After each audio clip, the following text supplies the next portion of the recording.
Tennis tips for intermediate players. Here is my advice for dealing with cheaters or people who are constantly trying to hook you in these matches. Cheating does not necessarily have to mean calling in balls out. It could also be someone who is taking up a distracting amount of time between serves. Obviously, the returner has to go at the pace of the server, but the server could be abusing that and taking way too much time purposefully to distract.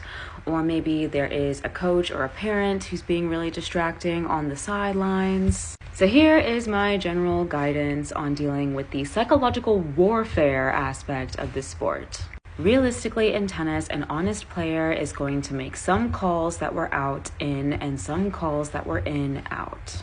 So if you're playing an opponent and it only happens once or twice, my best advice is to just let it go. After all, in tennis, 1 point is really not that big of a deal. In a sport where you can come back after being down 6-0, 5-0, love 40, 1 point is not something that you should be dwelling on. You should be focusing on the next one. However, if it is routinely happening over and over and over again, multiple points in a game, you need to call the line judge and have them watch your match. Yes, these types of players are going to go back to cheating once the line judge leaves. You need to focus on hitting bigger targets and stay within yourself. Keep yourself on your side of the court. There are players out there who are going to say, "Are you sure?" even if your calls are extremely fair. They're doing this hoping that you will get worried about your calls and afraid of being called a cheater.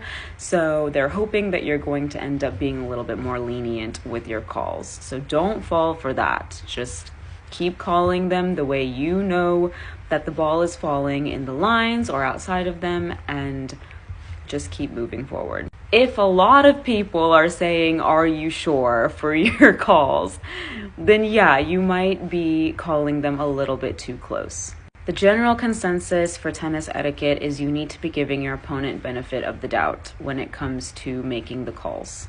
With regards to distractions, distracting coaches, parents, or crowds, or even distracting behavior by the opponent meant to kind of break your focus, you need to accept these distractions as if they are a part of your natural environment. So pretend it's the same as the birds chirping or the wind blowing. Let me know if you have any questions and follow for more.